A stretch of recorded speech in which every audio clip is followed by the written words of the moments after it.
நண்பர்களே, நான் உங்களுக்கு இன்னைக்கு உங்களுக்கு ஒரு கதை சொல்ல போறேன். அந்த கதையை கேட்டு நல்லா ஷேர் பண்ணுங்க, சப்ஸ்கிரைப் பண்ணுங்க, என்ஜாய் பண்ணுங்க. வாங்க கதைக்குள்ள போலாம். 3ஆம் ஜார்ஜ் மன்னர் குதிரையில நகர்வலம் வந்தார். அப்படி நகர்வலம் வந்துட்டு இருக்கும்போது ஒரு வயலில் ஒரே ஒரு பெண்மணி மட்டும் வேலை பார்த்துட்டு இருந்தாங்க. அப்போ மன்னர் அந்த அம்மாக்கிட்ட, ஏம்மா எல்லாரும் எங்கம்மா நீங்கள் ஒரே ஒரு ஆள் மட்டும் வேலை பார்க்குறீங்க. ஆனால் அந்த அம்மாவுக்கு அவர் மன்னர்ன்ட்டு தெரியாது.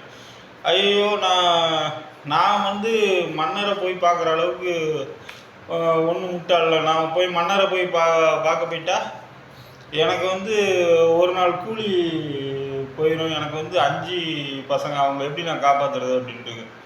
உடனே மன்னர் அந்த அம்மாவை பார்த்து பாராட்டி ஒரு 50 பவுண்டு பணத்தை எடுத்து அந்த அம்மா கையில் கொடுத்துட்டு அப்புறம் சொன்னாரான், நீங்கள்லாம் மன்னரை பார்க்க போயிருக்கீங்க, ஆனால் மன்னர் என்னையே பார்த்தாருன்னு நீங்கள் அவங்கக்கிட்ட எல்லாத்துக்கிட்டையும் சொல்லணும் அப்படின்ட்டு. உடனே அந்த அம்மாவுக்கு ஆனந்தம் தாங்கல, ஆஹா அப்படின்ட்டு. இந்த கதையிலேருந்து என்ன தெரியுது, எப்பயுமே நம்ம கடமையை நம்ம கரெக்டாக செய்தால் எல்லாமே நல்லபடியாக நடக்கும். அதே மாதிரி இன்னொரு கதை, ஒரு ஊருக்கு வெளியூர்லேருந்து ஒரு இளைஞர் வருவார்.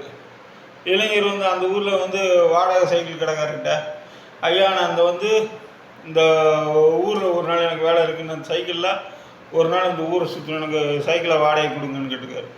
உடனே நீங்கள் இந்த ஊருக்கு புதுசாக, ஆமாம் நான் ஊருக்கு புதுசு, அப்போ உங்களை நம்பி சைக்கிளை கொடுக்க முடியாது, இல்லை எனக்கு அவசர வேலையாக இருக்குது, நீங்கள் சைக்கிளை கொடுத்து தான் ஆகணுன்றது. உடனே அப்படின்னா நீங்கள் சைக்கிளுக்குள்ளான முழு பணத்தையும் எனக்கு கட்டிடுங்க, அப்புறம் நீங்கள் சைக்கிளை விடும்போது உங்களுக்கு முழு பணத்தையும் கொடுத்துருவேன் அப்படின்ட்டு. சரி அப்படின்ட்டு அவர் சொன்ன காசை கொடுத்து சைக்கிள் எடுத்துகிட்டு போயிடுவோம். இப்படியே ஒரு நாள் ஃபுல்லாக அந்த ஊரில் எல்லா வேலையும் முடிச்சுட்டு அடுத்த நாள் அவர்கிட்ட கேட்பான், இந்தாங்க என் வேலை முடியுது, இந்தாங்க சைக்கிளை வச்சுக்கோங்க.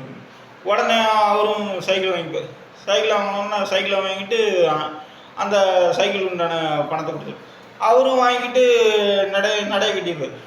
நடைய கட்டினோடனே அவர் அந்த கடைக்காரர் கேட்பார், இந்த மாதிரி நீங்கள் சைக்கிளுக்கு உண்டான விலையை தான் கொடுத்தீங்க, ஆனால் சைக்கிள் வாடகைக்கு காசு கொடுக்கலையே அப்படின்ட்டு. உடனே அவர், ஐயா நான் நல்லா யோசனை பண்ணுங்க, நேற்று நான் உங்ககிட்ட என்ன பண்ணேன், சைக்கிளை வாங்கினீங்க, சைக்கிளை வாங்கினா என் வேலைலாம் முடிஞ்சிடுச்சு, இன்றைக்கி அதே சைக்கிளை உங்ககிட்ட திருப்பி விற்றுடுறேன். விற்ற உடனே நீங்கள் எனக்கு பணத்தை கொடுத்துருக்கீங்க. நான் நேற்று எனக்கு சொந்த உபயோகத்துக்கு வாங்கின சைக்கிளை இன்றைக்கி எனக்கு தேவையில்லைன்னு உங்ககிட்ட விற்றுட்டேன், அதனால் உங்களுக்கு வாடகை தர வேண்டியதில்லை அப்படின்ட்டு. உடனே அந்த கடைக்காரர் அப்படியே ஸ்தம்பிச்சு நிற்பார். இதுதான் அது.